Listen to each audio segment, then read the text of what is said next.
আসসালামু আলাইকুম। আর্মেনিয়া ভ্রমণের ভিডিওতে আপনাদের সবাইকে স্বাগত। আজকে শুরু করছি আমাদের ইয়ারেভান জার্নি। আমার সাথে আছেন মাসুম ভাই, মামুন ভাই, দিদার ভাই আর শ্রদ্ধেয় জামশেদ ভাই। আজ সকালে আমরা আবুধাবি থেকে এয়ার অ্যারেবিয়ার ফ্লাইটে করে এসে পৌঁছালাম আর্মেনিয়ার রাজধানী ইয়ারেভানে। জনপ্রতি টিকিটের দাম পড়েছিল প্রায় 700 দিরহাম। এয়ারপোর্ট থেকে সরাসরি চলে এলাম হোটেলে।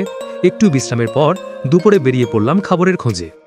আমাদের হোটেল শহরের কোলাহল থেকে একটু দূরে, নাইস হোটেল ইয়ারেভান। আশেপাশে রেস্টুরেন্ট না থাকায় আমরা গুগল ম্যাপসের সাহায্যে হাঁটতে শুরু করলাম। কিছু দূর হেঁটেই পেয়ে গেলাম ছোট্ট একটু লোকাল রেস্তোরাঁ। আমরা খেয়েছি দারুণ টেস্টি চিকেন গ্রিল, গরম গরম রুটি আর সাথে মশলাদার আলু। পর্যটকরা চাইলে এখানকার কাবাব, স্থানীয় রুটি আর টাটকা সালাদও ট্রাই করতে পারেন।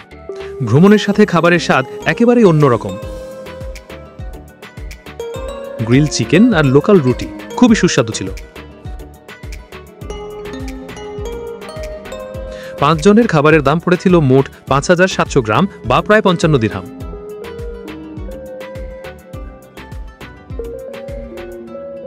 খাবার শেষে আমরা খুঁজতে লাগলাম ডলার এক্সচেঞ্জ।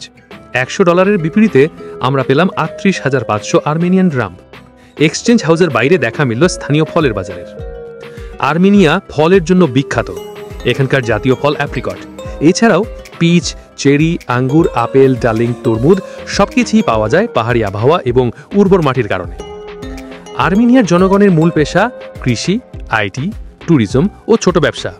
তবে অনেকেই রাশিয়া, ইউরোপ আর মধ্যপ্রাচ্যে কাজের জন্য চলে যান।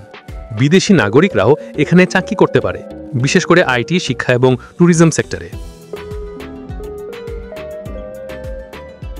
হাঁটতে হাঁটতে আমরা এলাম ইয়ারেভানের সবচেয়ে বড় খ্রিস্টান cathedral, Saint Gregory the Illuminator cathedral. 2001 সালে নির্মিত এই ক্যাথেড্রালটি তৈরি হয় আর্মেনিয়ায় খ্রিস্ট ধর্ম গ্রহণের 1700 বছর পূর্তি উপলক্ষে।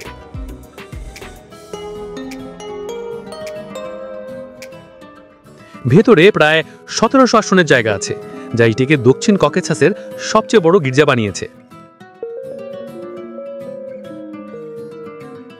আর্মেনিয়া পৃথিবীর সবচেয়ে নিরাপদ দেশগুলোর মধ্যে 9ম স্থানে রয়েছে। দেশটি ছোট, অর্থনৈতিকভাবে খুব শক্তিশালী না হলেও আইনের শাসন আছে।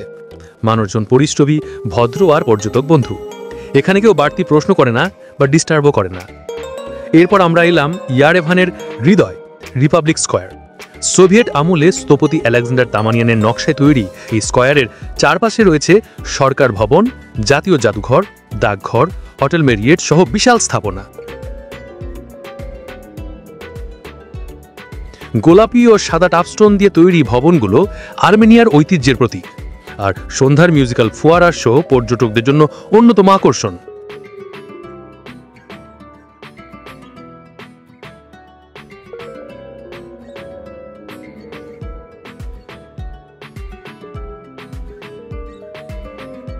পুরো দিনের শেষে আমরা ইয়ান্ডেক্স গো অ্যাপ ব্যবহার করে ট্যাক্সিতে বের হলাম রাতের খাবারের জন্য। দাম দুবাইয়ের তুলনায় অনেক কম। তবে এখানে এখনো আমরা কোনো ইন্ডিয়ান বা পাকিস্তানি কিংবা বাংলাদেশি রেস্টুরেন্ট পাইনি।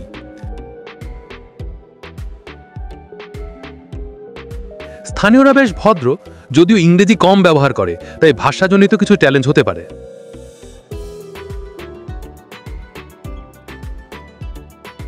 রাতের খাবার শেষে আমরা হোটেলে ফিরে সবাই পরের দিনের ভ্রমণ পরিকল্পনা নিয়ে ঘুমিয়ে পড়লাম। এভাবেই শেষ হলো আমাদের আর্মেনিয়া ভ্রমণের প্রথম দিন। আপনাদের ভালো লেগে থাকলে লাইক, কমেন্ট আর সাবস্ক্রাইব করতে ভুলবেন না। আগামী ভিডিওতে নিয়ে যাব আপনাদের ইয়ারেভানের আরও কিছু অসাধারণ জায়গায়।